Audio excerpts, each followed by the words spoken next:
আজকে রাত্রিবেলা রুটি পরোটা দিয়ে খাওয়ার মতো একটা আইটেম বানাবো একদম সহজ পদ্ধতিতে। আমার কাছে খুবই সোজা লাগে, ফটাফট হয়ে যায় রান্নাটা। তো আমি কড়াইয়ে তেল দিয়ে দিয়েছি, আর এখন দেব কিছু পেঁয়াজ,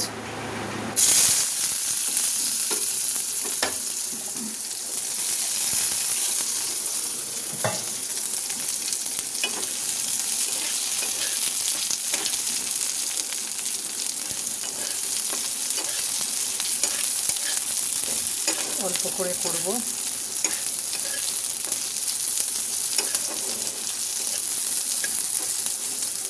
আমি অবশ্য ভাত দিয়ে খাবো, আমার ভাত দিয়ে ডিমের কারিটা খেতে ভালো লাগে। এটা হচ্ছে এগ পোচ কারি বানাবো, ভাত দিয়েই ভালো লাগে আমার রুটি পরোটার সাথে। যদি আলু দিয়ে কষা কষা করা যায় তাহলেই সেটা ভালো লাগে।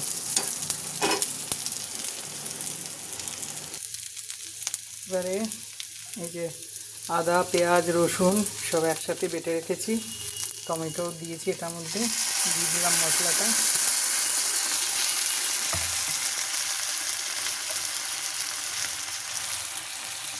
লবণ দিলাম, হলুদ দিলাম এবং লঙ্কা গুঁড়ো দিলাম। এবারে এটা ভালো করে কষাবো।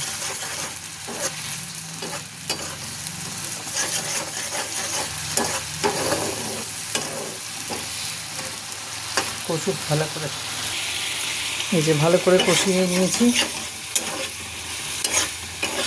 আমি আর ঝোল টোল কিছু দেবো না, এই মশলার মধ্যেই ডিমটা, এই যে ডিমটা ছেড়ে দেবো।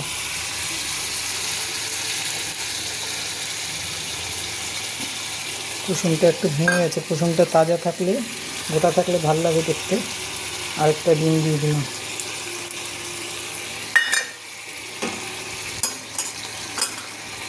এবারে এটা ঢেকে রেখে দেবো 10 মিনিট।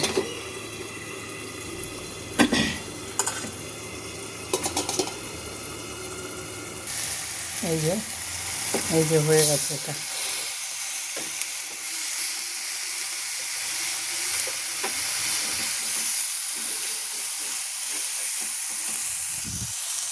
তোমাদের নামিয়ে দেখাচ্ছি। এই যে গা মাখা মাখা মতো হবে, এই নামিয়ে নিলাম আমি। এখন এটা রুটি পরোটা দিয়ে খুবই ভালো লাগে। তো আমি আজকে রুটি